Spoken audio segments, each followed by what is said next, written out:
Nous vous informons que ce programme est déconseillé aux moins de 10 ans. Crime spécial, meurtre chez les célébrités, vous propose ce soir 2 faits divers hors normes qui se sont déroulés sous les feux des projecteurs. Crime spécial, c'est tout de suite.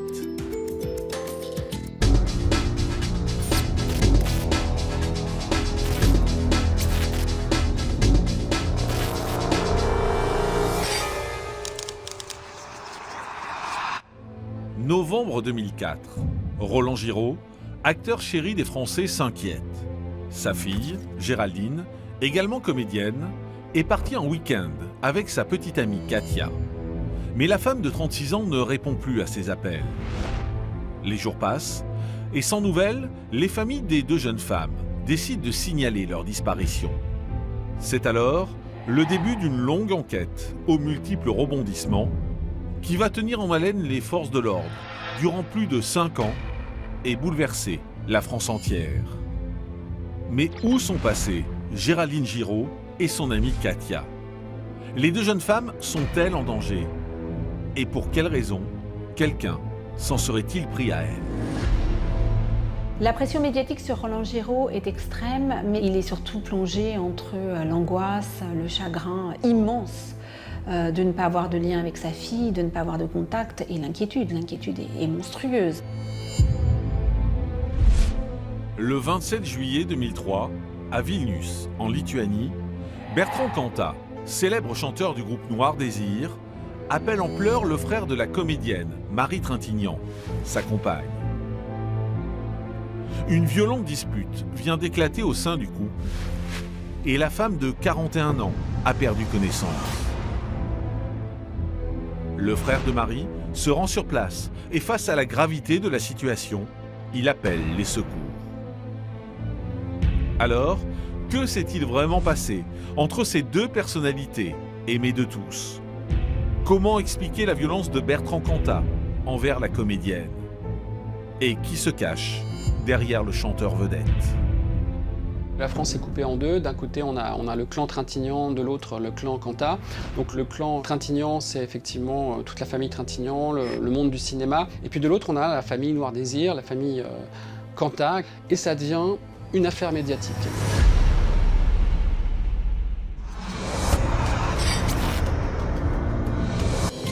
Crime spécial, meurtre chez les célébrités, revient tout d'abord sur l'histoire de la fille du célèbre acteur Roland Giraud, Géraldine Giraud, et de sa petite amie, Katia L'Herbier. À l'automne 2004, la disparition brutale des 2 jeunes femmes va créer une véritable onde de choc dans l'Hexagone. Voici cette affaire bouleversante pour Crime.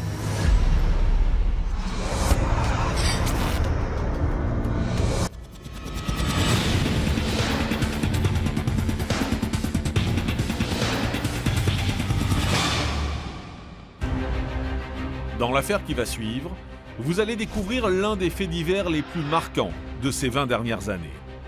L'histoire de Géraldine et Katia, 2 jeunes femmes amoureuses dont la brutale disparition va créer un émoi sans précédent et passionner les foules. Car l'une des victimes n'est autre que la fille de Roland Giraud, l'un des comédiens préférés des Français. La pression médiatique sur Roland Giraud est extrême, mais il est surtout plongé entre l'angoisse, le chagrin immense de ne pas avoir de lien avec sa fille, de ne pas avoir de contact, et l'inquiétude. L'inquiétude est monstrueuse. Une affaire aux multiples rebondissements qui va mobiliser les services de police durant près de 4 ans. D'autant plus que le principal suspect ne va pas hésiter à mettre les nerfs des enquêteurs à rude épreuve. On comprend vraiment qu'il nous dit n'importe quoi et que cette enquête va être obligée d'aller chercher tous les éléments un par un. On ne peut rien avoir de lui, de lui-même, il ne donnera rien.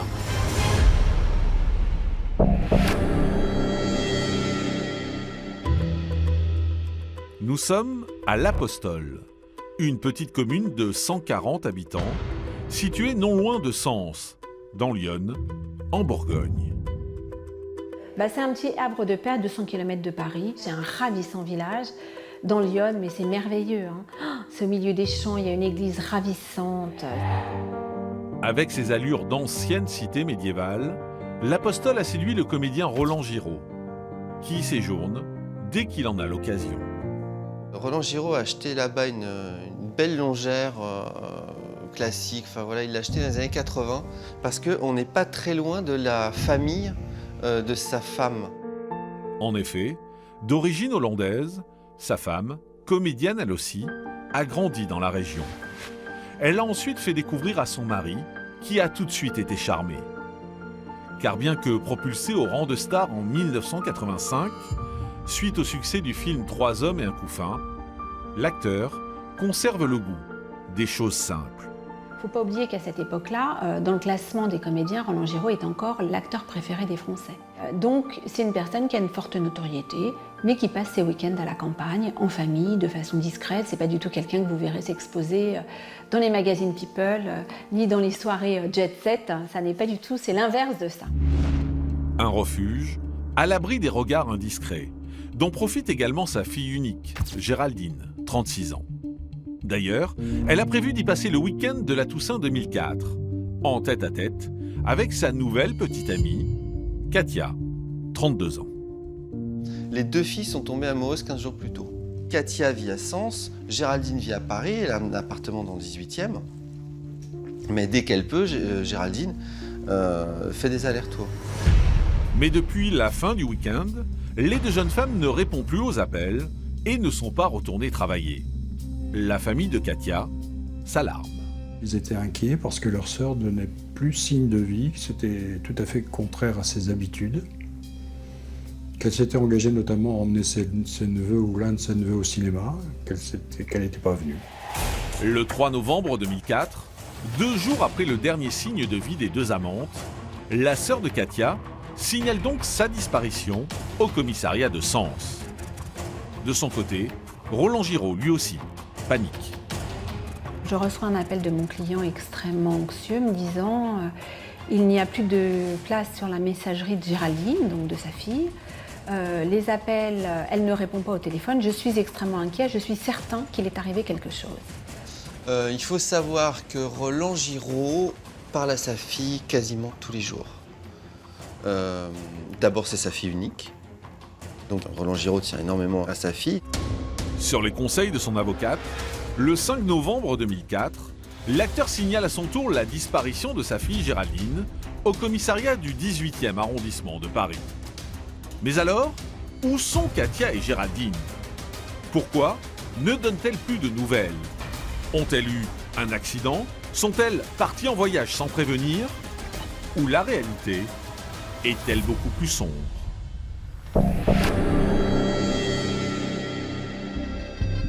À Sens, l'enquête sur la disparition inquiétante de Katia et Géraldine débute. Pour retrouver les deux jeunes femmes, les policiers ne lésinent pas sur les moyens. Leurs domiciles sont fouillés, une battue est organisée, un hélicoptère survole même la région et des plongeurs sondent les mares et les étangs. Comme on a peur de la presse, on essaie de cacher à tout prix l'identité d'une des disparues. Et on met tout sur la voiture. Si bien que quand des affiches de recherche sont éditées, on ne cherche pas Géraldine ni Katia, on cherche une voiture. Mais les recherches ne donnent rien. La thèse de l'accident est donc écartée.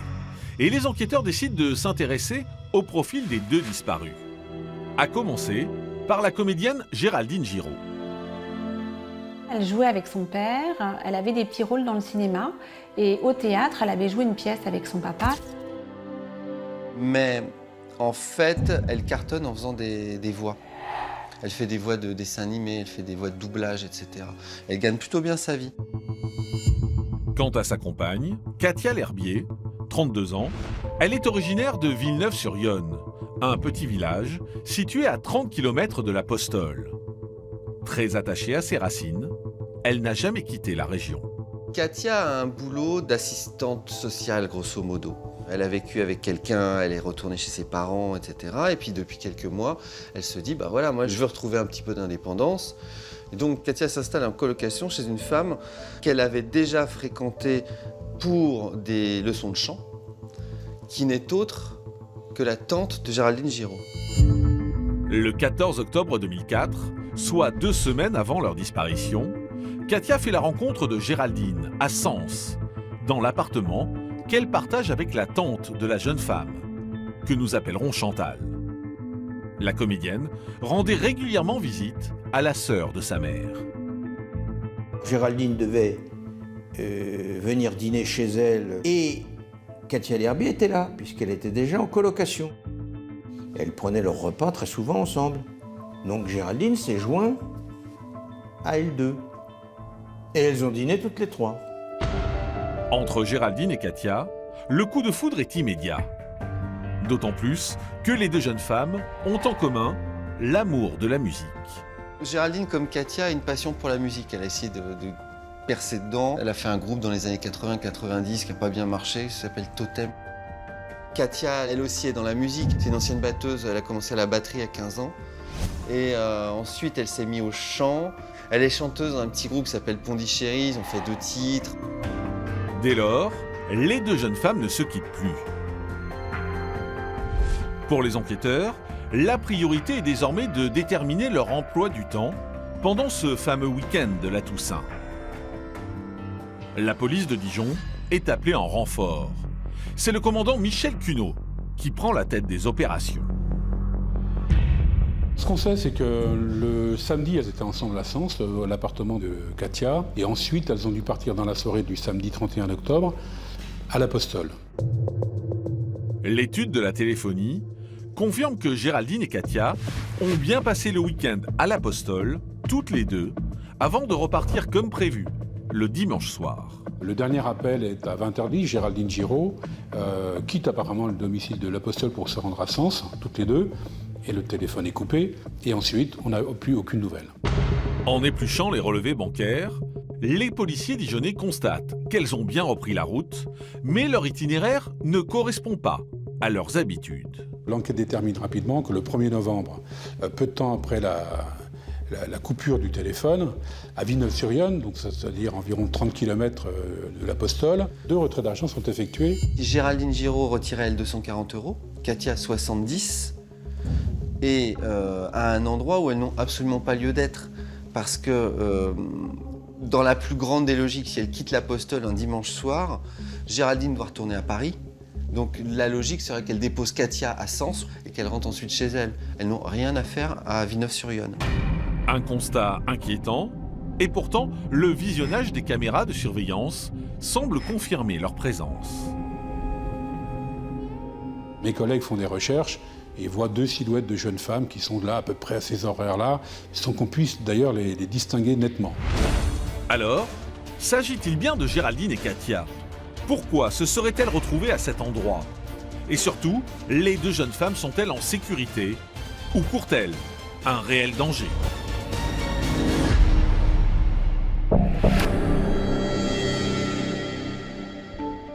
À l'hôtel de police de Dijon, sans autre piste à creuser, les enquêteurs surveillent attentivement les comptes et les téléphones de Géraldine et Katia.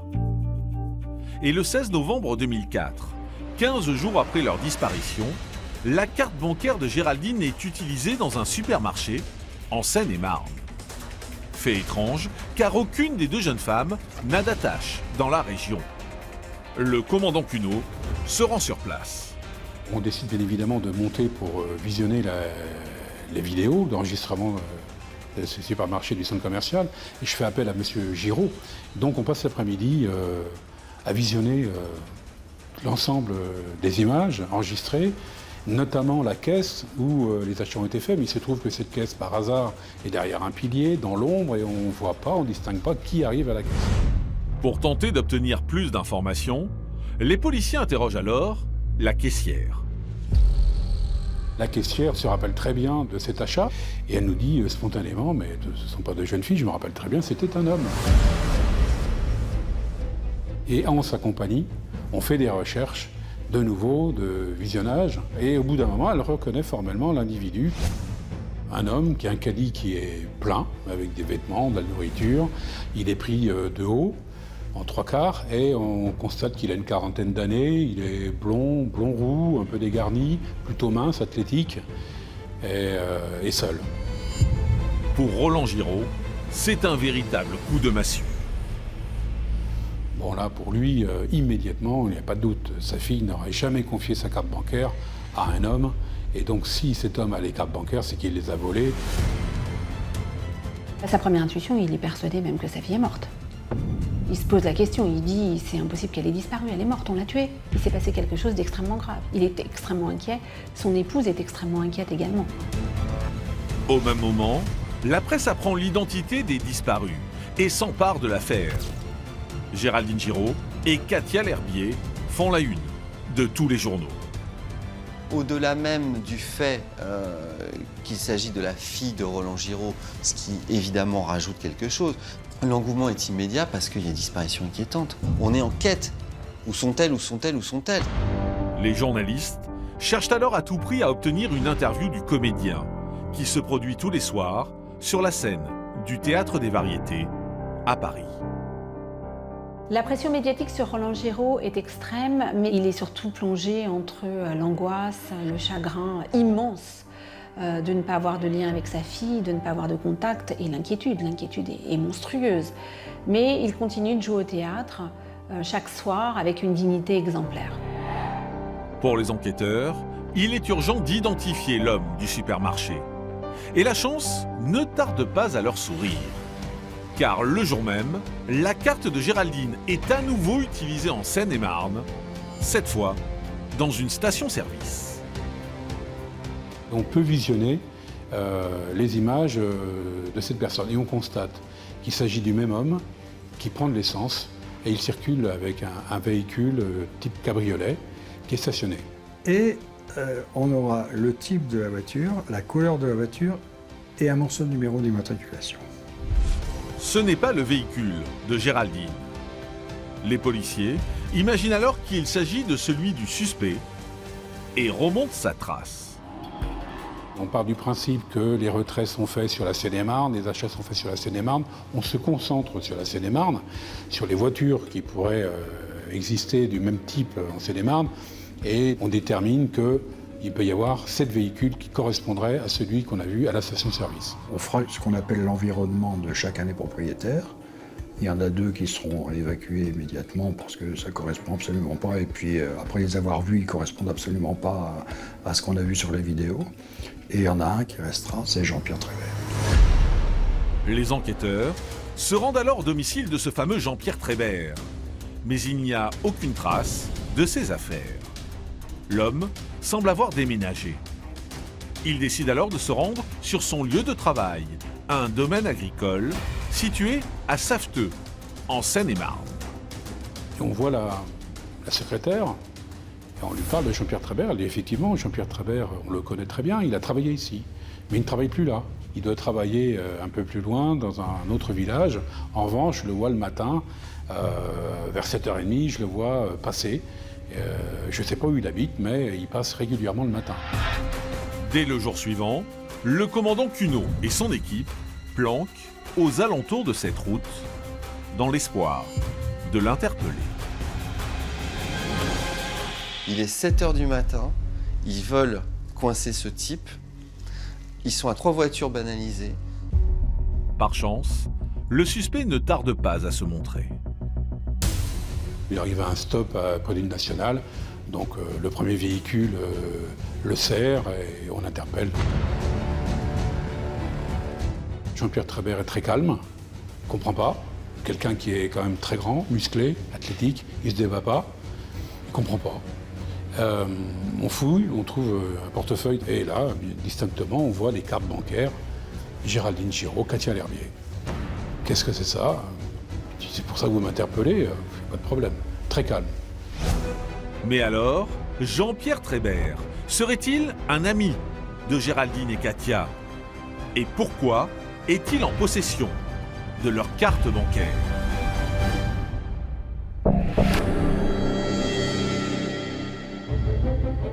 Au commissariat de Melun, 22 jours après la disparition de Géraldine et Katia, Jean-Pierre Trébert est placé en garde à vue. En attendant de l'auditionner, les enquêteurs se penchent sur son profil. Originaire de Mulhouse, en Alsace, l'homme de 41 ans est le cadet d'une fratrie de 3 enfants.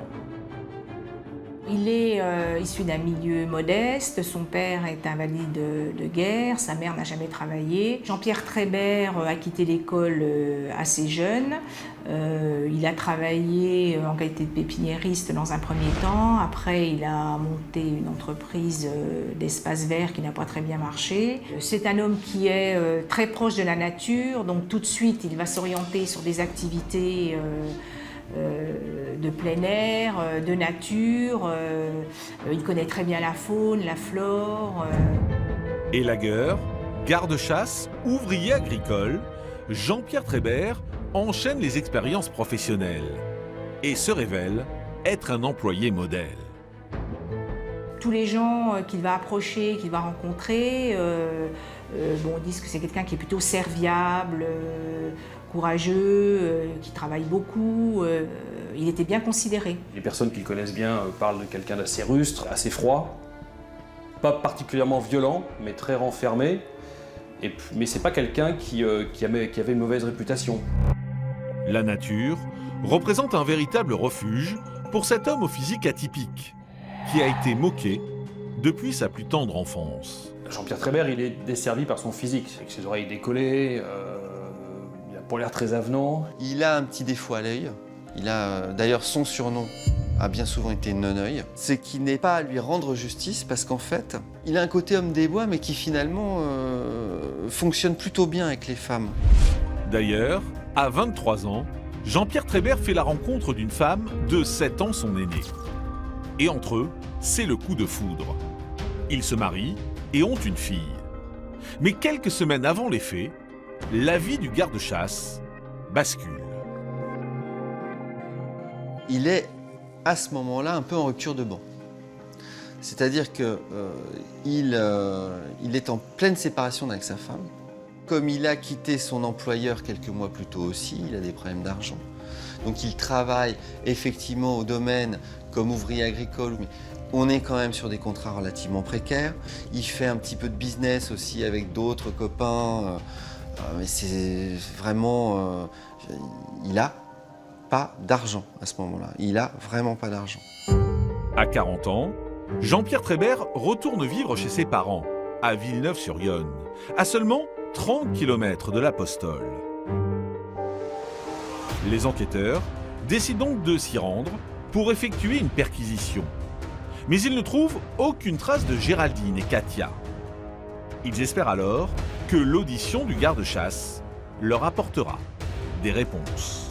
Il est très très très calme, il répond à nos questions, mais il invente. On sent qu'il a des théories surprenantes sur sa façon d'avoir rencontré les filles. Il dit qu'il les a connues, il est tombé en panne avec son véhicule, donc elles se sont arrêtées et l'ont pris en stop, ils ont sympathisé, et puis ensuite il nous a raconté toute une soirée passée à Paris.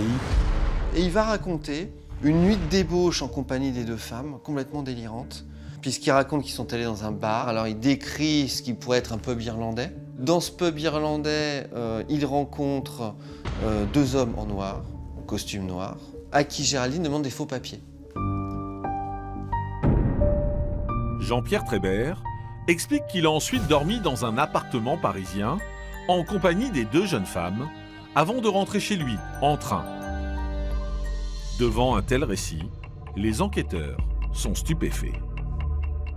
Comment Jean-Pierre Trébert, qui est assez rustre, qui est un jardinier bûcheron, qui n'a pas le même niveau social, ni les mêmes fréquentations, ni le même mode de vie que Géraldine Giraud, qui est comédienne, comment ces deux mondes opposés peuvent se rencontrer et surtout comment ils peuvent sympathiser. Quel atome crochu ils vont avoir tous les deux. Mais Jean-Pierre Trébert se veut rassurant. Il dit que Katia et Géraldine vont très très bien, qu'il fait des courses pour elles, qu'elles veulent prendre un peu de large, qu'elles ont besoin de se mettre en retrait pour vivre leur histoire. Une version qui ne convainc pas les enquêteurs. À l'issue de sa garde à vue, le 25 novembre 2004, Jean-Pierre Trébert est donc mis en examen pour enlèvement, séquestration, vol et escroquerie. Il est placé en détention provisoire à la prison d'Auxerre.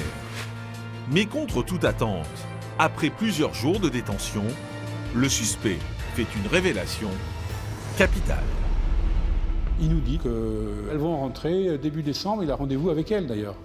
Il va les retrouver, ils ont rendez-vous gare de Lyon, et donc il suffira d'être à la gare de Lyon pour les accueillir. Alors, Jean-Pierre Trébert dit-il la vérité? Géraldine et Katia se sont-elles volontairement absentées? Et surtout, seront-elles au rendez-vous? Gare de Lyon.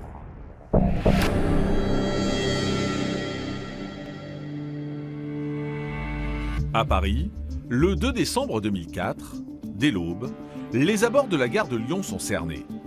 Un dispositif digne des plus grandes chasses à l'homme est mis en place. Après un mois de recherche infructueuse, les enquêteurs espèrent beaucoup de cette opération. Avec les services parisiens, avec les services de la police des frontières, enfin on est quand même très nombreux à la gare de Lyon. On reste la matinée, les trains arrivent, et il n'y a pas de Géraldine Giraud, il n'y a pas de Katia L'Herbier. Après 4 heures d'attente, les services de police comprennent que Jean-Pierre Trébert s'est joué d'eux. Cette surveillance de la gare de Lyon nous a particulièrement énervés parce qu'on comprend vraiment, on l'avait déjà ressenti durant la garde à vue, mais on comprend vraiment qu'il nous dit n'importe quoi, et ce qui l'arrange. Et que cette enquête va être obligée d'aller chercher tous les éléments, un par un. On ne peut rien avoir de lui, de lui-même, il ne donnera rien. L'espoir de retrouver Géraldine et Katia vivantes s'amenuise d'heure en heure. La tension est palpable. 4 jours plus tard, le juge d'instruction décide de réentendre Jean-Pierre Trébert. Il souhaite retracer son emploi du temps le jour de la disparition des 2 jeunes femmes. Et là, eh bien, il va nous dire j'étais chez moi à Villeneuve-sur-Yonne et j'ai travaillé dans mon jardin. Et pour ça, j'avais emprunté une pelleteuse à un de mes anciens employeurs.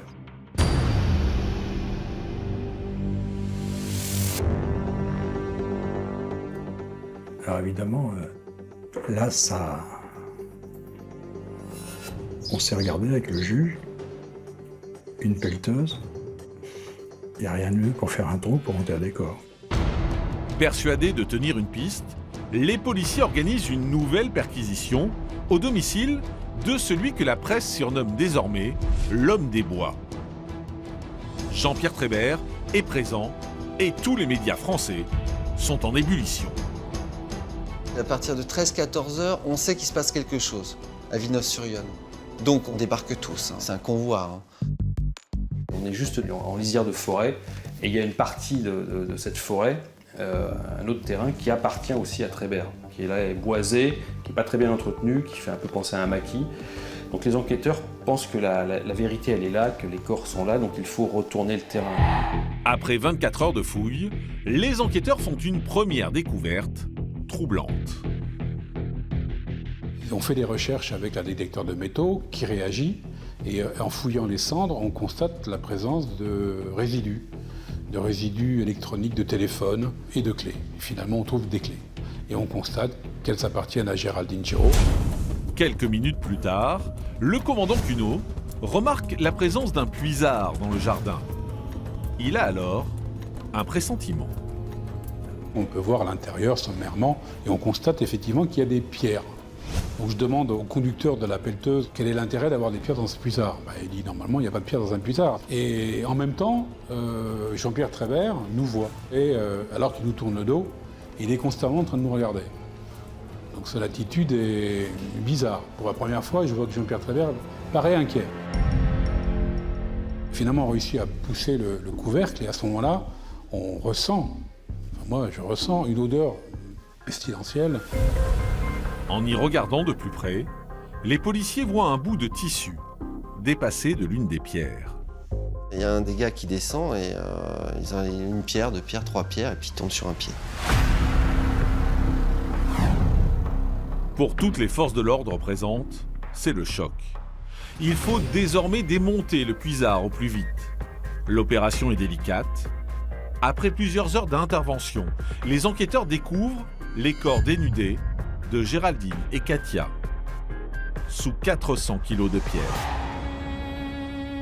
Elles sont ligotées, elles ont du ruban adhésif autour de la bouche, autour du nez. On ne sait pas trop s'il y a eu un rite quelconque. C'est très bizarre.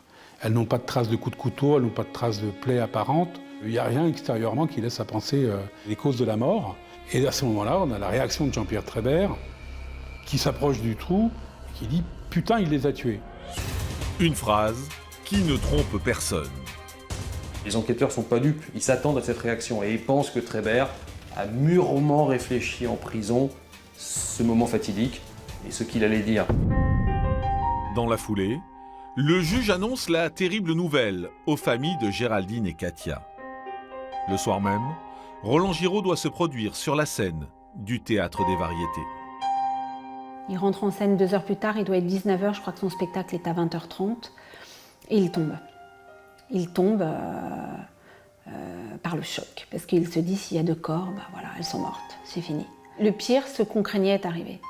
Et ça a été un cauchemar pour lui. Et il décide de monter sur scène. Donc il fait partie de ces comédiens qui ont eu à vivre ça et qui décident de monter sur scène. Et il le dira plus tard, il dira si on ne monte pas sur scène, on n'y montera plus jamais. Alors, dans quelles circonstances Katia et Géraldine ont-elles été tuées? Pourquoi leur avoir infligé de tels sévices? Jean-Pierre Trébert est-il le seul responsable de leur mort?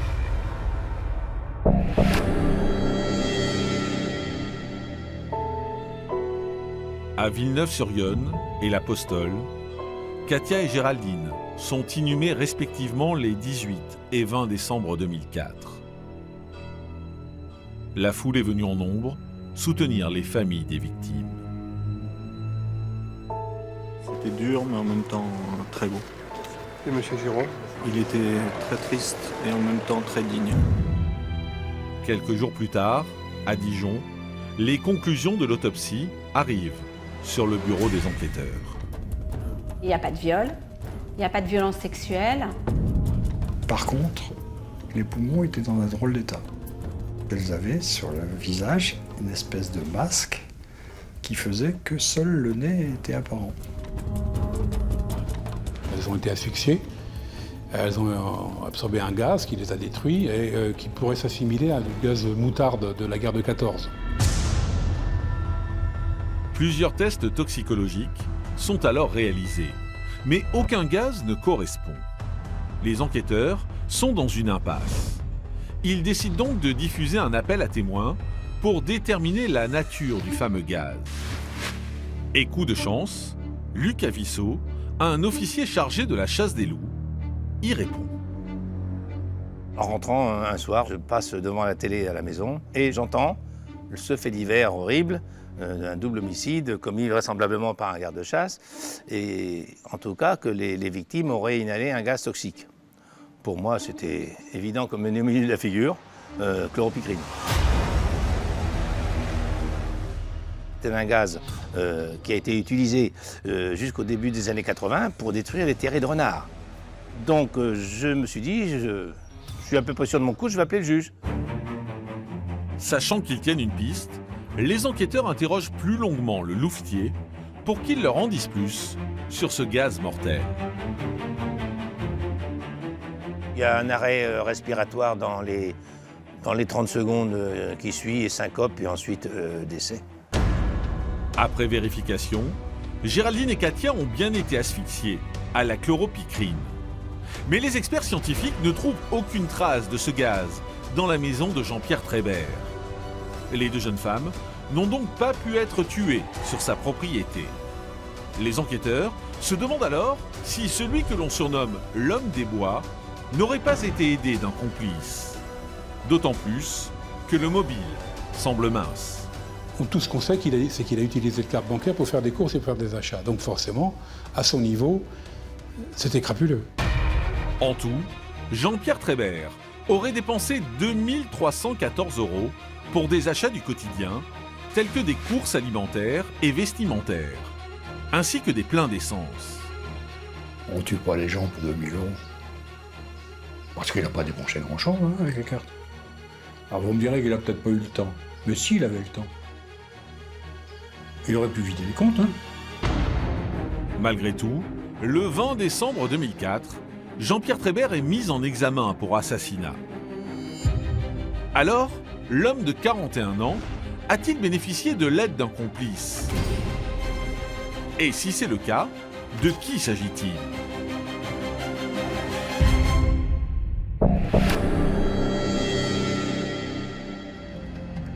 À Dijon, après la mise en examen de Jean-Pierre Trébert, les services de police veulent vérifier que le garde-chasse a bien agi seul.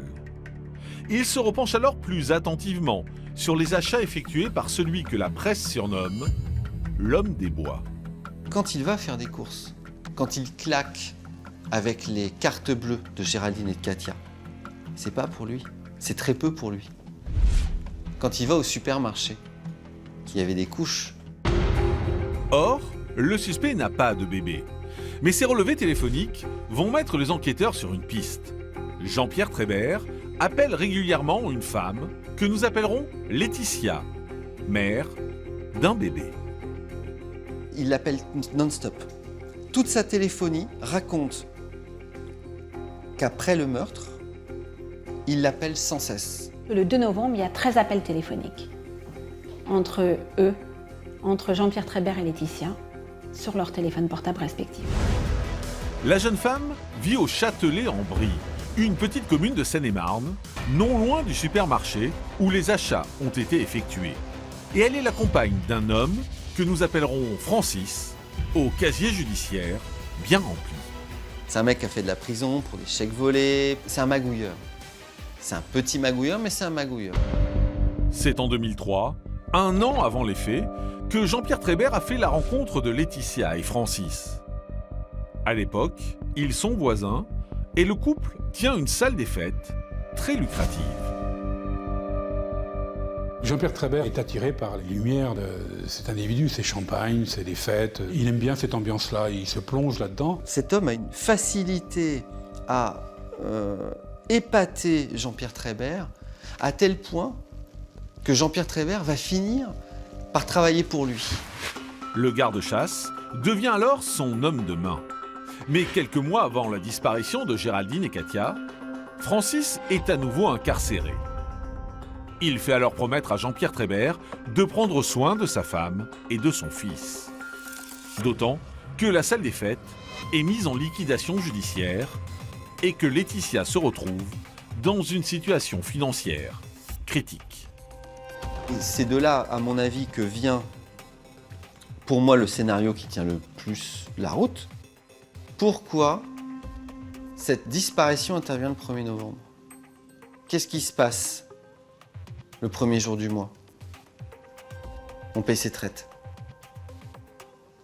Et l'ami, comme Trébert, ils n'ont rien. Et le premier du mois, il y a tout qui tombe. Donc il faut trouver de l'argent. Très vite, Laetitia est convoquée à son tour au commissariat pour être entendue. Et elle livre un détail crucial sur l'attitude de Jean-Pierre Trébert durant ce fameux week-end de la Toussaint. Ce 2 novembre au matin, il est au téléphone, il a l'air très très excité. D'ailleurs, cette femme le dira, il est très excité ce matin-là, il a plein de choses à dire, à faire, etc. Il dit, il faut qu'on se retrouve ce soir. Et il va lui rendre visite effectivement le soir même. Mais très vite, il lui pose une question qui est combien on peut retirer avec une carte bleue. Elle lui explique comment ça fonctionne, le mode opératoire d'une carte bleue, comment retirer de l'argent, comment payer en carte bleue. Deux choses que Jean-Pierre Trébert ne savait pas faire. Donc Laetitia, à son insu, aide Jean-Pierre Trébert, sans le savoir, à utiliser les cartes bleues des deux victimes. Mais rien ne permet d'indiquer que Laetitia est directement liée au meurtre des deux jeunes femmes. Elle aurait simplement profité de l'argent récolté par le vol de leur carte bleue. Reconvoqué par le juge d'instruction, Jean-Pierre Trébert disculpe immédiatement Laetitia. Mais il va faire une révélation des plus surprenantes. Géraldine Giraud lui aurait confié un lourd secret de famille. Géraldine lui parle également d'une rumeur qui a circulé au sein de sa famille, au terme de laquelle elle aurait subi des attouchements de la part de son père. Une déclaration qui fait l'effet d'une bombe. Roland Giraud est immédiatement convoqué à Sens pour être entendu.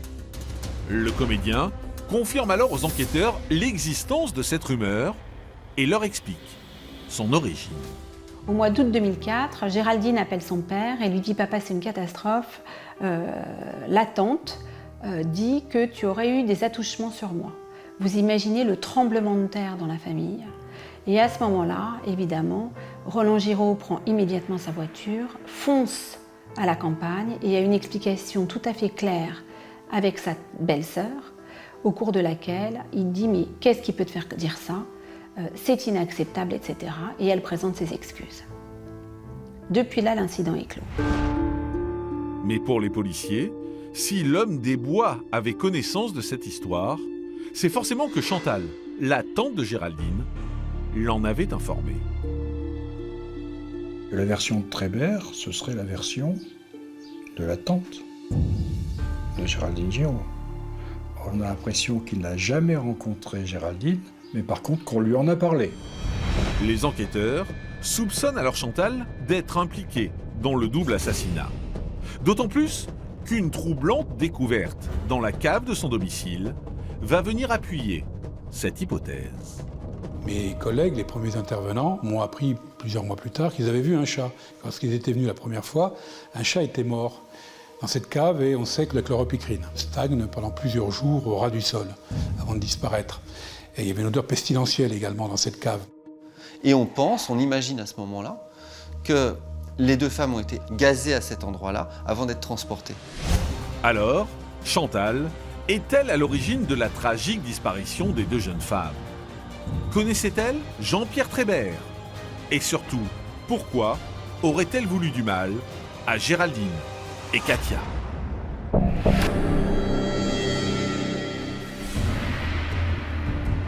Au commissariat de Sens, au vu de ces nouveaux éléments, les enquêteurs décident de se pencher sur le profil de Chantal, originaire de l'Aube et fille d'agriculteurs immigrés de Hollande. Elle est la petite sœur de la mère de Géraldine Giraud. Comme elle rêve de briller sur les planches. Mais c'est dans la musique qu'elle a trouvé sa vocation. Elle est partie très tôt. Elle est partie à 17-18 ans de chez elle. Elle est partie vivre en Allemagne. Donc, elle s'est retrouvée chanteuse lyrique. Elle s'est mariée. Mais à un moment donné, elle n'a plus de boulot comme chanteuse lyrique. Elle a 50 ans. Elle a cotisé nulle part parce qu'elle a bossé en Allemagne. Et elle rentre. Et c'est Roland Giraud lui-même qui va trouver l'appartement et l'installer là. Pour subvenir à ses besoins, Chantal donne alors des cours de chant dans la région. C'est ainsi qu'elle fait la rencontre de Katia L'Herbier, son élève, à qui elle propose de devenir sa colocataire pour l'aider à payer le loyer. Le duo est alors en parfaite harmonie. Mais c'était sans compter sur la venue de Géraldine, qui fait de l'ombre à sa tante. Géraldine, elle bosse, elle travaille, elle gagne sa vie, elle est autonome. À côté de la tante qui vit dans Lyon, qui ne travaille pas, qui a une carrière ratée, et dès que Roland Giraud l'aide pour un casting ou l'aide auprès d'un producteur, ça se termine jamais bien. Donc forcément, c'est très compliqué pour la tante de, je dirais, vivre sa vie d'artiste à côté de personnes qui sont finalement des gens qui ont un succès discret mais un succès tangible. Le 1er mars 2005, 6 mois après la tragique disparition de Géraldine et Katia, Chantal est interpellée et son domicile est perquisitionné. Une découverte va alors mettre les policiers sur la piste d'un triangle amoureux. On va trouver une lettre un peu curieuse. Une lettre qui laisse à penser que Géraldine Giraud était un peu venue piétiner les plates-bandes de sa tante, en établissant des rapports amoureux intimes avec Katia L'Herbier. Les enquêteurs commencent à se dire, mais est-ce que finalement cette histoire d'amourette n'est pas allée trop loin? Est-ce que finalement la tante n'est pas amoureuse en secret de Katia? Et finalement, est-ce qu'elle n'aurait pas commandité une correction qui aurait mal tourné? Pourtant, le 20 décembre 2004, quelques jours seulement après la découverte tragique des corps des deux jeunes femmes, Chantal faisait l'éloge du couple formé par Géraldine et Katia devant les caméras de télé. Je pense qu'elles auraient toutes les deux fait beaucoup de choses en fait. Je pense vraiment qu'elles s'étaient trouvées pour réaliser beaucoup de choses. Et c'est ça qui me fait le plus mal encore dans tout ça. Je veux dire, tout est terrible, mais elles auraient, ce serait bien entendues et elles auraient fait plein de choses. Elles se complétaient. Mais lors du passage des experts scientifiques au domicile de la chanteuse, des traces d'un dérivé de la chloropicrine sont retrouvées dans sa cave, sur des chiffons. L'étau se resserre alors sur Chantal, d'autant que l'enquête de voisinage vient confirmer la thèse selon laquelle cette cave serait la scène de crime. Ses voisins disent que dans la nuit du 30 octobre au 1er novembre, ils ont entendu des voix d'hommes extrêmement bruyantes, une bagarre avec des femmes qui essayaient de se libérer et comme des femmes qu'on empêchait de crier. Mais pendant sa garde à vue, Chantal, terrifiée, nie toute implication dans le meurtre de sa nièce et de sa colocataire. Et les enquêteurs cherchent alors à prouver qu'elle connaissait Jean-Pierre Trébert. Dans le dossier, il n'y a absolument aucun élément qui fait le lien entre Chantal et M. Trébert. Aucun élément matériel. On a exploré la piste téléphonique, aucune correspondance, aucun témoin qui ne fait le lien. Aucun élément. Chantal est donc remise en liberté. L'enquête piétine. Mais 8 mois plus tard, le travail de fourmi effectué par les policiers va finir par payer. Il y a une reconnaissance opérée par une tenancière d'un café à Fontainebleau qui dit que ma cliente s'est retrouvée à la même table que l'ami de M. Trébert et M. Trébert lui-même. La première quinzaine du mois d'octobre 2004, un après-midi aux alentours de 14 ou 15 heures. À un moment donné de la conversation, ma cliente leur a dit on n'est pas tranquille ici, on ne peut pas parler, on ferait mieux d'aller ailleurs. La tenancière va décrire la façon dont elle est habillée, et notamment un manteau de fourrure très particulier. Et ce manteau de fourrure, on va le retrouver. C'est un manteau de fourrure qui appartient à la mère de Géraldine, qu'il avait prêté à sa sœur. Fort de ce nouvel élément, le 25 novembre 2005, Chantal et Laetitia, l'amie de Jean-Pierre Trébert, sont mises en examen pour complicité d'assassinat et recel d'escroquerie. Alors, la tante de Géraldine finira-t-elle par s'expliquer? Avec Laetitia, sont-elles complices de Jean-Pierre Trébert? Et comment se déroulera la confrontation entre les trois protagonistes?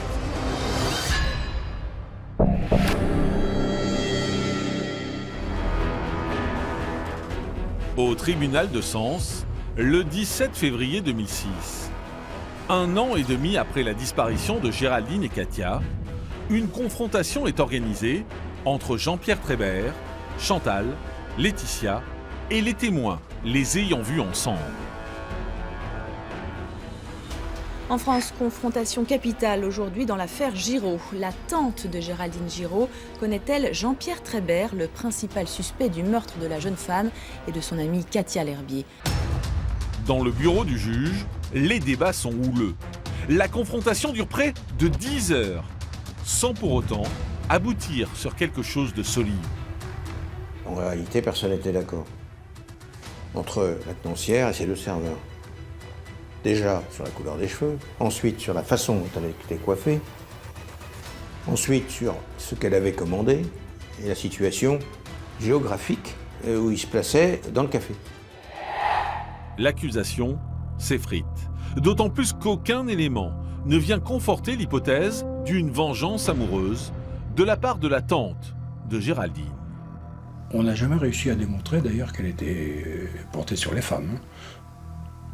Jamais.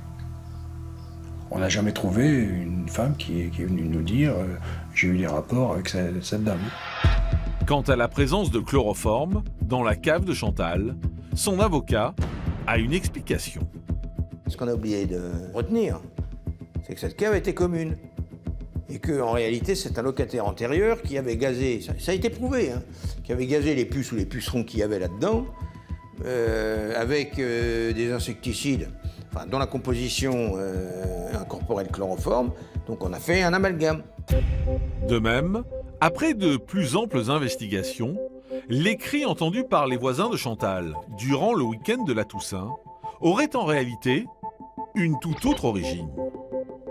Les cris qui ont été entendus provenaient d'un film qui était regardé par des voisins qui visionnaient, je crois, un film un peu horrible, La Momie. Vous voyez, il y a des explications à tout. Le juge estime alors que les charges à l'encontre de Chantal sont insuffisantes et l'enquête concernant Laetitia n'est pas plus fructueuse. Un non-lieu est donc prononcé et le 26 février 2006, après 3 mois de détention, les 2 femmes sont libérées. Un coup dur pour les enquêteurs. À chaque fois dans cette affaire, on a l'impression d'être au bord de la vérité, mais on n'arrive pas à aller plus loin. Mais l'avocate des parents de Géraldine ne compte pas en rester là. Convaincue de la culpabilité de Chantal et Laetitia, elle fait appel de l'ordonnance de non-lieu rendue par le juge d'instruction. Je trouve que Jean-Pierre Trébert est trop informé sur Géraldine. Je trouve que Jean-Pierre Trébert connaît beaucoup trop de choses. Et je trouve que Jean-Pierre Trébert utilise des mots qui sont les mêmes que ceux de la tante. Le 10 février 2009, la chambre d'instruction de la Cour d'appel de Paris confirme le non-lieu. Après plus de 4 ans d'enquête acharnée, Jean-Pierre Trébert se présentera donc seul devant la cour d'assises de Lyon. Alors, comment se déroulera ce procès tant attendu? Lèvera-t-il le voile sur les parts d'ombre de ce terrible assassinat? Les enquêteurs ne le savent pas encore, mais l'homme des bois leur réserve des surprises.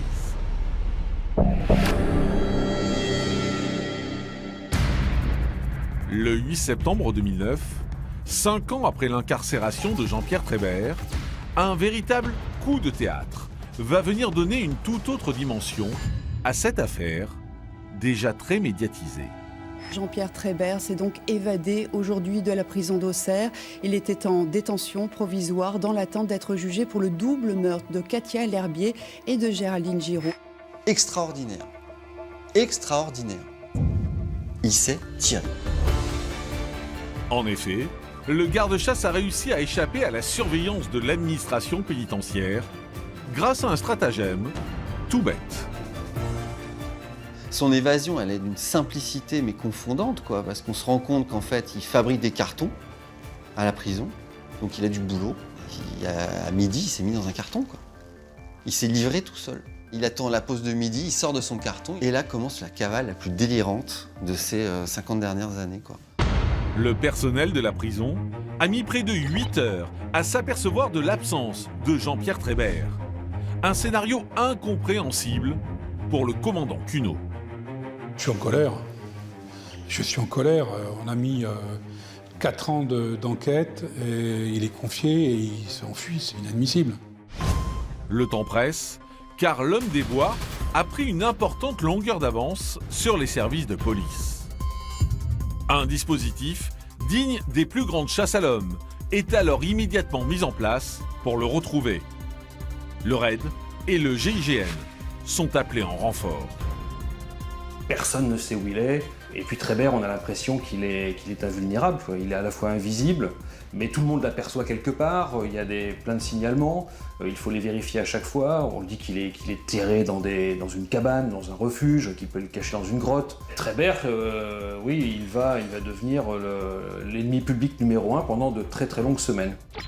La cavale de Trébert fascine l'opinion publique. Surtout qu'il n'hésite pas à narguer les forces de l'ordre en écrivant à la presse pour clamer son innocence. Tout le monde imagine alors que l'homme de 47 ans survit en pleine nature. Il se vante même de ses exploits auprès de sa nouvelle petite amie, une visiteuse de prison. Il trouve le moyen de faire des lettres à sa petite copine, en lui racontant sa cavale. Il vole des pommes, il raconte l'hélicoptère qui tourne au-dessus de lui, il se balade au milieu des sangliers pour échapper aux chiens qui le traquent, etc. Mais les enquêteurs ne sont pas dupes. Ils ne croient pas que Jean-Pierre Trébert puisse vivre ainsi dans la forêt sans aucune aide extérieure. Un logement situé à Melun en Seine-et-Marne attire alors leur attention.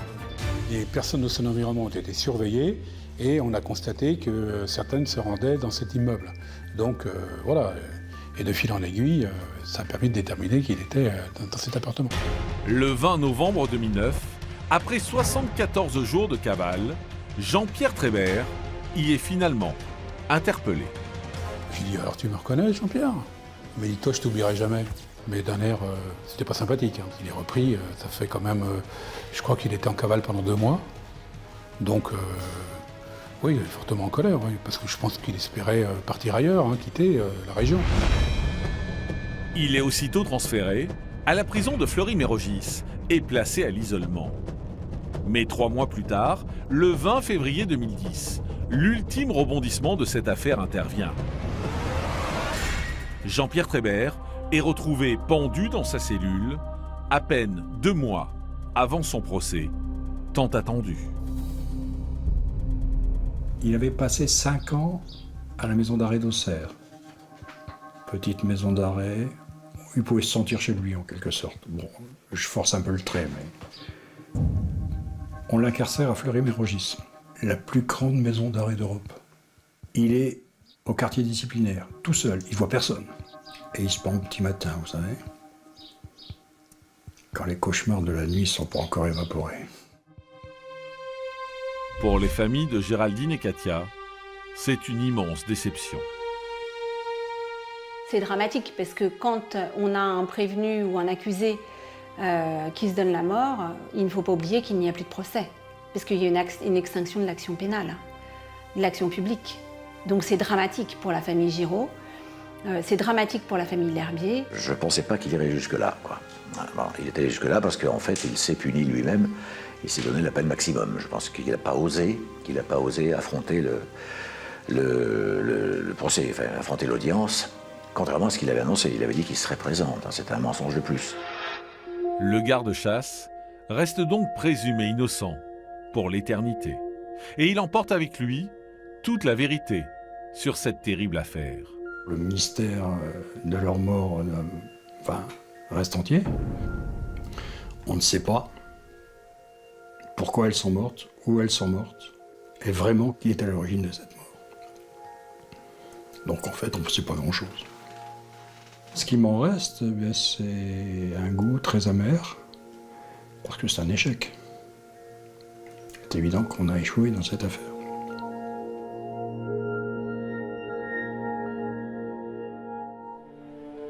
Aujourd'hui, les années ont passé. Mais cette terrible affaire reste ancrée à jamais dans l'esprit des Français et de tous ceux qui ont tenté de faire éclater la vérité sans jamais pouvoir y arriver. C'est un dossier qui marque. On ne peut pas rester insensible à un dossier comme ça.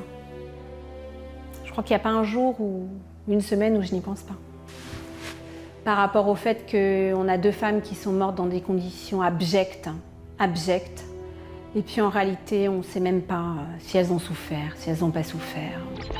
Quant aux parents de Géraldine et Katia, ils ont dû se résoudre à ne jamais pouvoir affronter le meurtrier présumé de leur fille.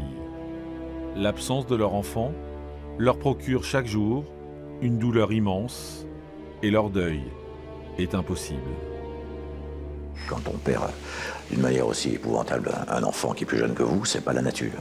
La nature veut que les parents partent avant les enfants.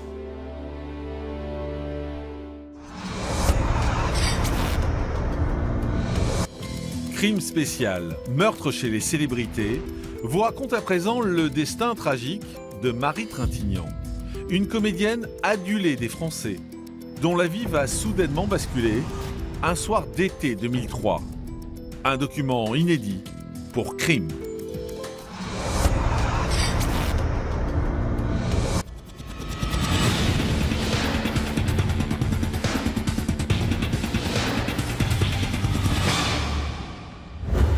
Dans l'affaire qui va suivre, vous allez replonger dans une tragédie survenue à plus de 2000 km de la France et qui a bouleversé toute une population au-delà des frontières. L'histoire d'un amour passionnel entre 2 personnalités aimées de tous qui a soudainement viré au drame. La France est coupée en deux. D'un côté, on a le clan Trintignant, de l'autre, le clan Cantat. Donc le clan Trintignant, c'est effectivement toute la famille Trintignant, le monde du cinéma. Et puis de l'autre, on a la famille Noir Désir, la famille Cantat. Et ça devient une affaire médiatique.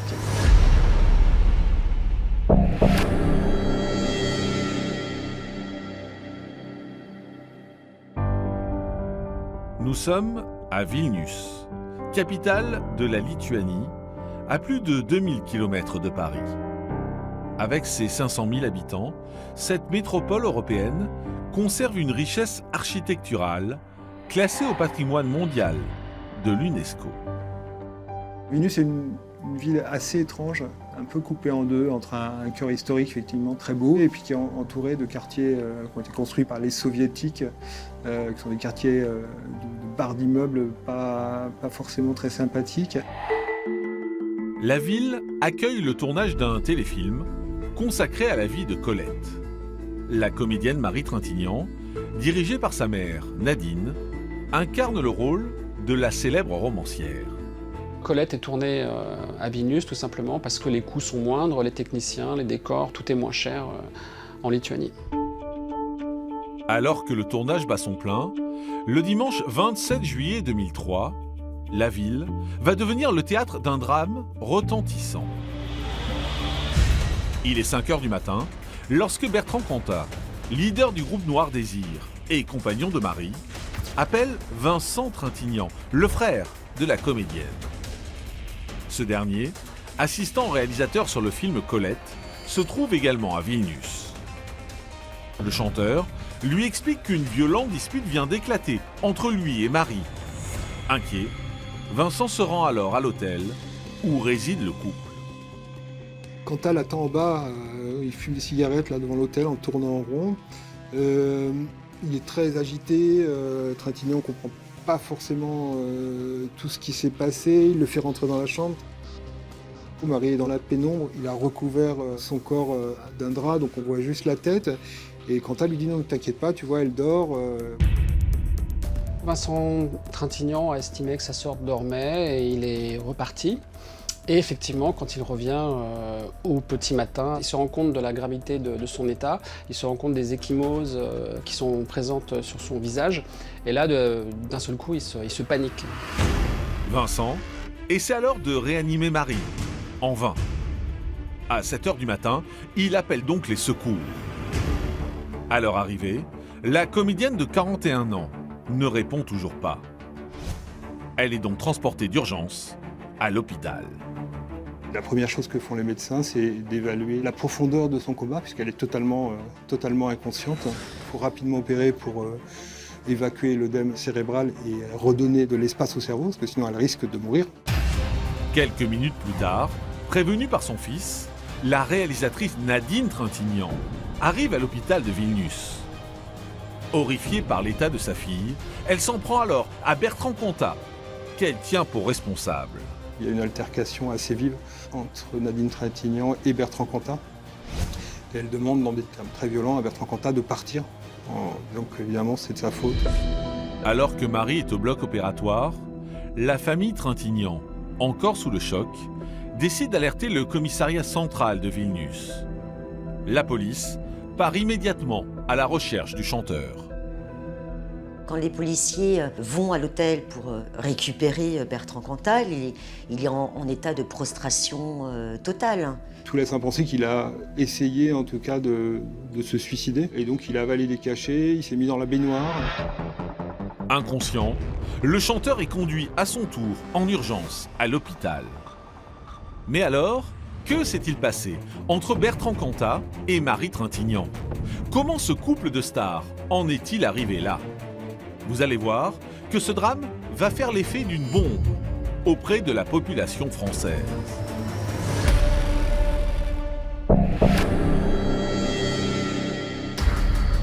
À Vilnius, alors que Marie Trintignant et Bertrand Cantat sont tous les deux à l'hôpital, les policiers lituaniens procèdent aux premières constatations dans leur chambre d'hôtel. Et les policiers découvrent très vite que dans la suite occupée par Bertrand Cantat et Marie Trintignant, il règne un désordre indescriptible. Devant un tel chaos, Les enquêteurs se disent qu'il y a fort à parier, que quelqu'un ait entendu quelque chose. Ils interrogent alors le voisin de palier. C'est un Anglais, donc il a entendu des cris, il a entendu un couple se disputer, mais ne comprenant pas le français, il est incapable de dire aux policiers de quoi il s'agissait et sur quel sujet se disputait le couple. Au même moment, en France, la terrible nouvelle fait la une des journaux télévisés. Marie Trintignant est depuis hier dans le coma dans un hôpital de Vilnius en Lituanie. Pour l'instant, on sait simplement que l'actrice s'est violemment disputée avec son compagnon, le chanteur Bertrand Cantat du groupe Noir Désir. En apprenant l'épouvantable drame qui s'est joué à Vilnius, la France est sous le choc. C'est un fait totalement inattendu. Peu de gens savent en fait que Bertrand Cantat a une relation avec Marie Trintignant. Il l'a accompagnée sur le tournage de Colette. Effectivement, c'est une relation qui est récente, hein, elle a 1 an. Et finalement, le public, mais beaucoup de médias aussi, découvrent cette relation. La population est d'autant plus choquée que Marie Trintignant est bien connue dans l'Hexagone. Fille de Jean-Louis et Nadine Trintignant, 2 grands noms du cinéma français, elle est rapidement repérée par les professionnels du 7e art grâce à son timbre de voix grave et son regard profond. Elle va très tôt commencer une carrière d'actrice, chose à laquelle elle n'était pas spécialement préparée ou qu'elle n'avait même pas envisagée. Mais il va se trouver qu'elle va correspondre parfaitement au rôle principal du film Série Noire. Et ce sera sa première apparition à l'écran et elle va crever l'écran et on va se rendre compte que c'est vraiment une comédienne née. Donc elle va vraiment prendre la suite de la glorieuse famille Trintignant dans le cinéma. Côté vie privée, à 41 ans, Marie est la mère de 4 jeunes garçons, nés de pères différents.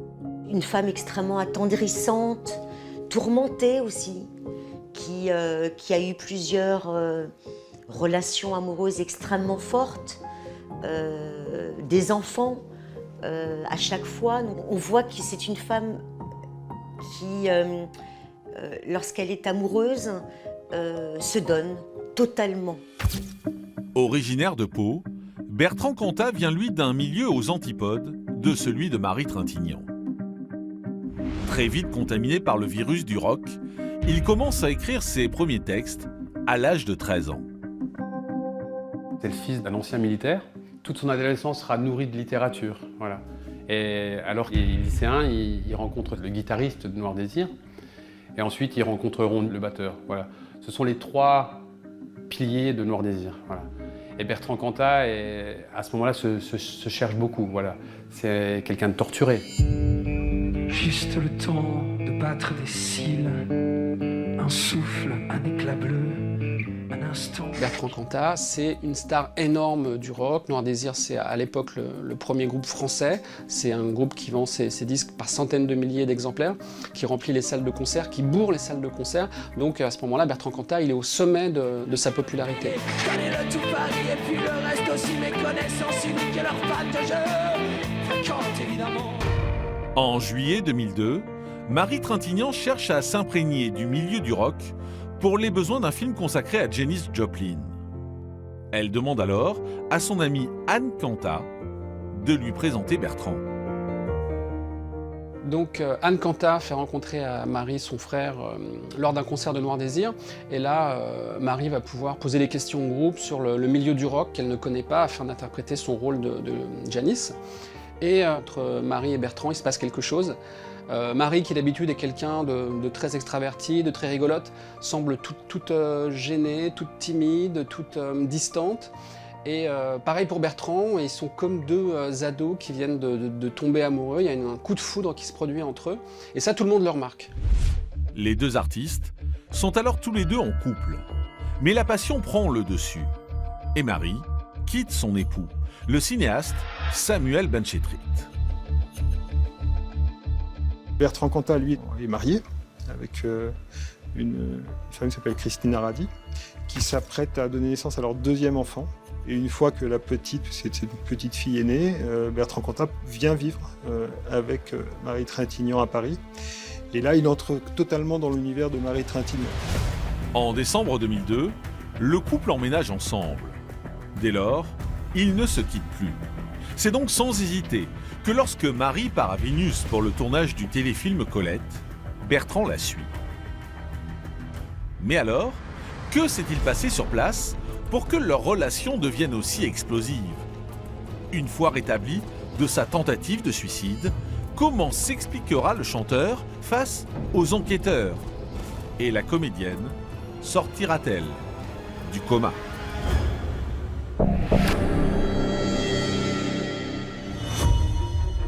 À Vilnius, le 29 juillet 2003, 2 jours après les faits, alors que Marie est toujours dans le coma, Bertrand est placé en garde à vue au commissariat central de Vilnius. Face aux policiers, le chanteur explique que son couple avec Marie connaissait de vives tensions à cause de leur jalousie respective. Pour apaiser la situation, le jour du drame, il avait décidé d'appeler son ex-compagne Christina pour prendre ses distances avec elle et ainsi sauver son histoire d'amour avec Marie. Il va contacter Christina Redi, donc la mère de ses enfants, pour lui expliquer que comme sa relation avec Marie Trintignant est extrêmement fusionnelle, ses relations avec elle vont être plus distanciées, plus froides. Et effectivement, à ce moment-là, il se dit, dans son esprit un petit peu tordu, qu'il attend la même chose de Marie Trintignant. Mais 1 heure plus tard, Bertrand tombe sur un SMS de Samuel Benchetrit, l'ex-compagnon de Marie. Un message qui va mettre le feu aux poudres. Il ne supportera pas cet écart entre ce que lui a fait avec Christina Redi, de la mettre un petit peu en marge de sa vie, et le fait que Marie Trintignant poursuive des relations, ma foi, normales avec le père de ses enfants. Donc il se sent trahi. Et c'est de là que commence à naître sa colère qui va s'amplifier au fil de la journée et qui va même encore s'amplifier par la consommation d'alcool, puisqu'on est à la fin du tournage. Il y a un énorme banquet. Dans ce banquet, énormément de bouteilles de vodka circulent et ça échauffe les esprits. Selon Bertrand Cantat, c'est à 22h30, sur le chemin du retour vers leur hôtel, que la tension serait montée d'un cran au sein du couple, déjà très alcoolisé. Et là, il y a une première tentative, effectivement, d'explication. Bertrand Cantat essaye de parler à Marie Trintignant de ce SMS, lui faisant comprendre que ça ne lui a pas fait plaisir. Et il y a un premier accrochage, puisqu'il la bouscule, il la pousse. Le couple regagne ensuite sa chambre. Le climat devient alors délétère. Bertrand veut s'expliquer une bonne fois pour toutes avec Marie. Les deux sont fatigués, Marie Trintignant parce que le tournage est compliqué, ils ont bu pas mal. Ils ont tous les deux un caractère assez volcanique. Et donc très vite la conversation tourne en empoignade, en bousculade. Face aux enquêteurs lituaniens, Bertrand avoue avoir porté 4 gifles à sa compagne dans le feu de l'action. Marie s'écroule alors, face contre terre.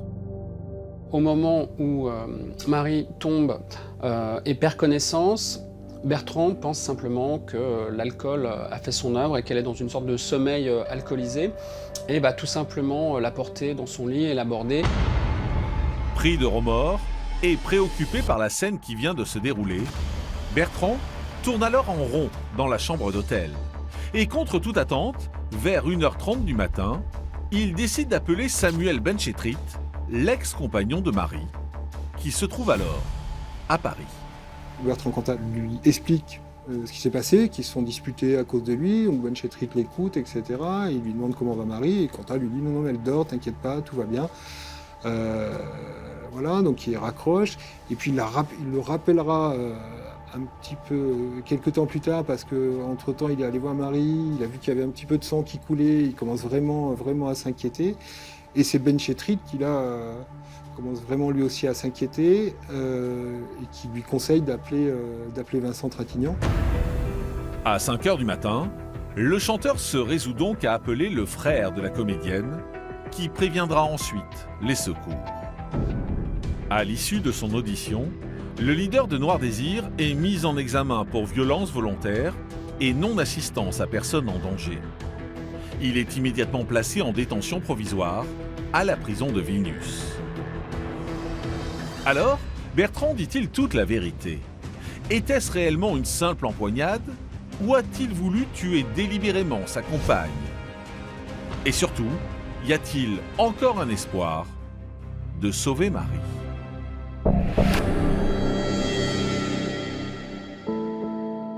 À l'hôpital de Vilnius, les nouvelles sont mauvaises. À sa sortie du bloc, Marie est toujours plongée dans le coma et son activité cérébrale est nulle. Les proches de l'actrice, à son chevet, sont désemparés. Les parents de Marie Trintignant sont des parents totalement désespérés, qui veulent à tout prix sauver leur fille. Ils font venir un neurochirurgien connu pour une opération de la dernière chance. Ils vont tenter le tout pour le tout. Mais l'opération échoue. Le 30 juillet, 3 jours après le drame, la famille Trintignant prend la décision de rapatrier Marie en France pour qu'elle bénéficie d'autres soins. Malheureusement, dès le lendemain, l'actrice succombe à ses blessures à la clinique de Neuilly-sur-Seine.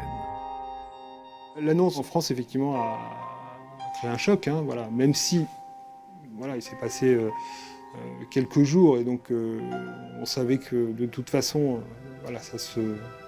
ça peut difficilement se terminer autrement.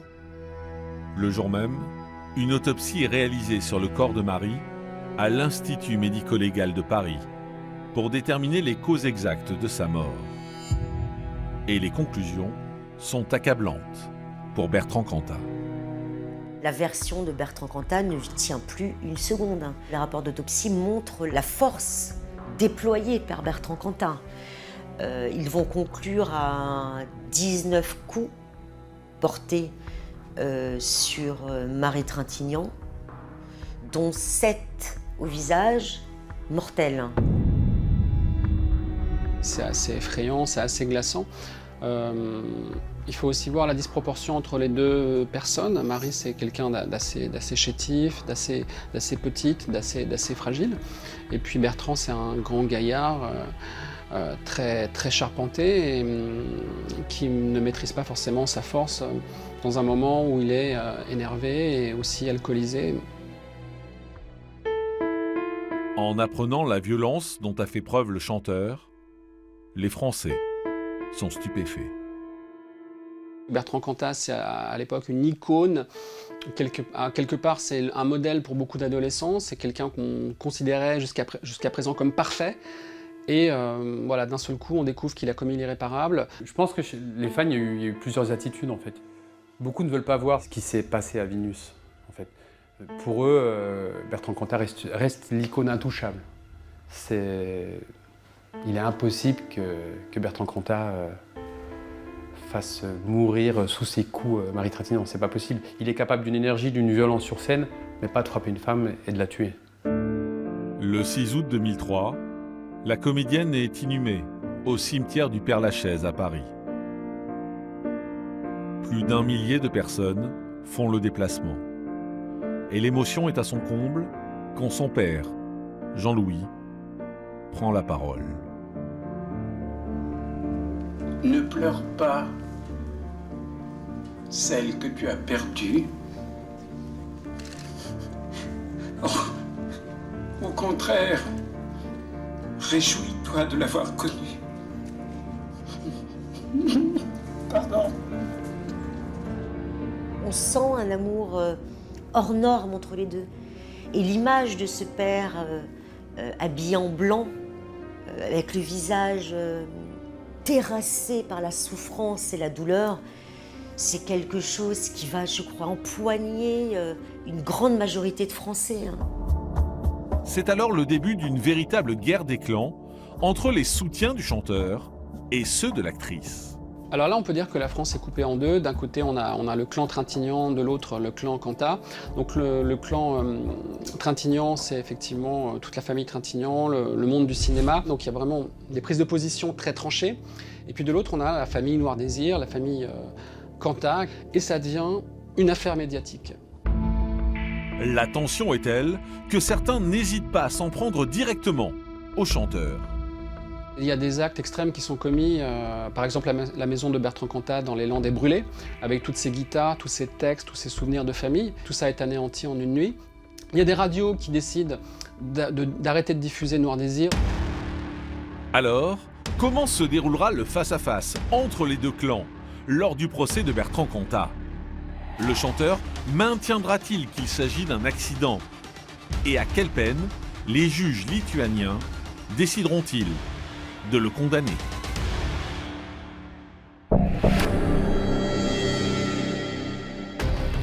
À Vilnius, le 16 mars 2004, 8 mois après le drame, le procès de Bertrand Cantat s'ouvre dans les locaux du ministère de la Justice. Une audience attendue par la France entière. Une ambiance très particulière et puis surtout deux clans quoi. Deux clans, les Trintignant à droite et les Cantat à gauche. Bertrand Cantat derrière le box en verre, complètement paumé. Il ressemblait vraiment à un adolescent pris en faute, un peu affalé dans son box et beaucoup de tension. Tout l'enjeu du procès est de définir si oui ou non Bertrand Cantat a délibérément tué Marie. Une question qui divise les deux familles, mais aussi l'opinion publique. Tout le débat, à ce moment-là, c'est savoir est-ce que c'est une histoire de couple qui a mal tourné, une dispute, et puis elle est tombée. C'était la première fois que Bertrand Cantat levait la main sur une femme, et c'est un accident unique, malheureux, terrible, mais c'est un accident. Et dans l'autre camp, alors là c'est essentiellement Nadine Trintignant qui va porter ce discours-là, c'est de dire non, Bertrand Cantat c'est un sale bonhomme et c'est quelqu'un qui bat les femmes qu'il a aimées, voilà, c'est un habitué et c'est pas parce que c'est un chanteur de rock célèbre qu'on doit laisser passer ça. Pour savoir si le leader de Noir Désir est un homme violent, son ex-compagne, Christina Radi, est appelée à la barre. Elle va un peu sauver la mise de Bertrand Cantat. Elle va prendre la parole de manière extrêmement solennelle devant les juges lituaniens, devant les médias, pour dire que jamais Bertrand Cantat n'a levé la main sur elle. Et là, on se rend compte que finalement, Bertrand, c'est peut-être pas forcément le monstre que décrit une certaine presse, le monstre que décrivent certaines personnes, et que si son ex-femme, qu'il a quitté un peu plus tôt, vient le défendre, vient expliquer qu'elle n'a jamais été battue par Bertrand, c'est peut-être pas le monstre qu'on a décrit. À l'issue de 13 jours d'une audience sous haute tension, le chanteur est condamné à une peine de 8 ans de détention pour homicide involontaire. Une peine qui est loin de satisfaire le clan Trintignant. Le verdict, il paraît trop clément vraiment pour la famille Trintignant, ça c'est évident. Est-ce qu'en France, il aurait eu plus? C'est une autre question. Incarcéré à la prison de Vilnius, Bertrand Cantat multiplie alors les recours pour être extradé en France. Il va passer 1 an dans les geôles de Vilnius et au bout d'1 an, il sera rapatrié en France et il va faire la suite de sa peine au Muret. Finalement, après 4 ans de détention, le 16 octobre 2007, Bertrand Cantat est libéré pour bonne conduite et placé sous contrôle judiciaire. Une décision qui crée une véritable onde de contestation en France. Mais alors, comment va se dérouler le retour à la vie normale du chanteur? Comment réagiront les proches de Marie Trintignant? Et quel terrible événement va à nouveau placer Bertrand Cantat au centre de toutes les attentions?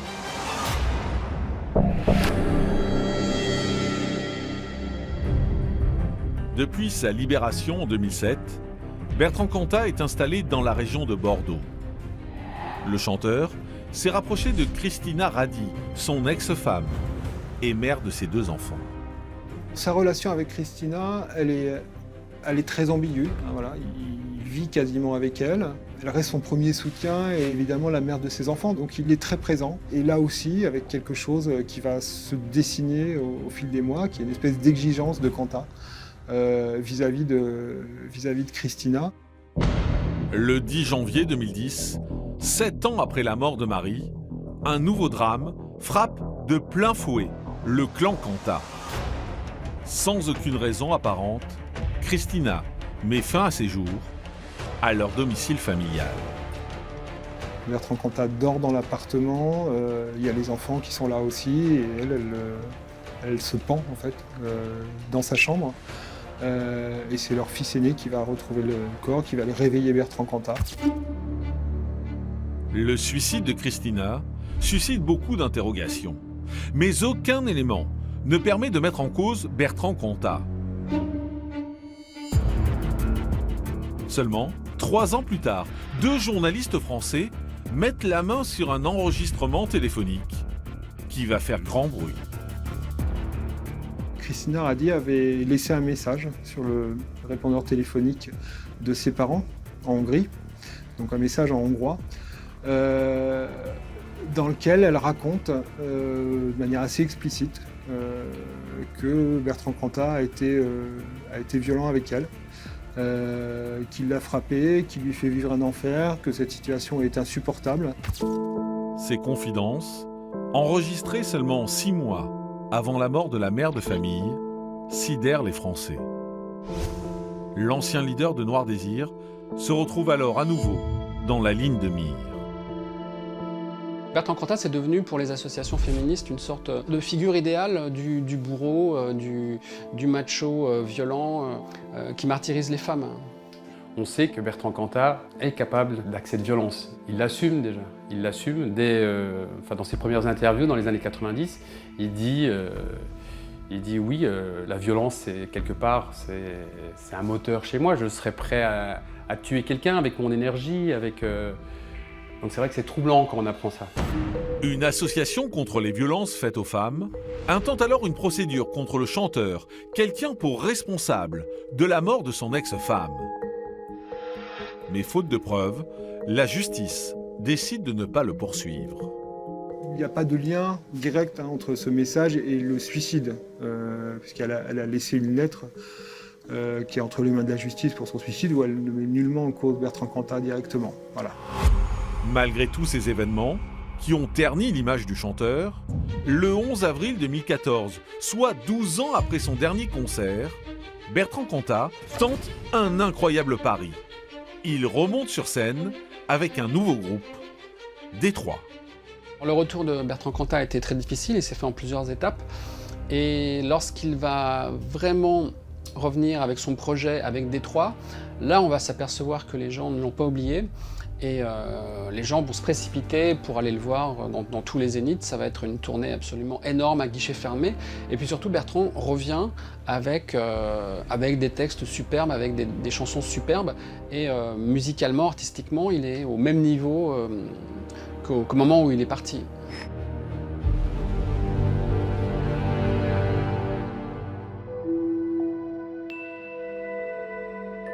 Aujourd'hui, même si le chanteur est parvenu à reconquérir son public, les Français n'oublieront jamais le drame de Vilnius, qui a marqué toute une génération et reste gravé dans toutes les têtes. C'est quelque chose qu'on n'a jamais vu en France, que de stars de cette dimension-là. Que l'une tue l'autre, en tout cas. C'est du jamais vu. Quant aux proches de Marie Trintignant, ils ne se sont jamais remis de la mort brutale de la comédienne, dont la carrière a été brisée en plein vol. Pour son père, Jean-Louis, sa disparition restera à jamais une plaie ouverte. La dernière fois qu'il est intervenu, je crois, à la radio pour parler de sa fille, c'est avec la même souffrance qu'il s'exprimait. Le temps n'a pas effacé sa douleur et qui peut l'en blâmer.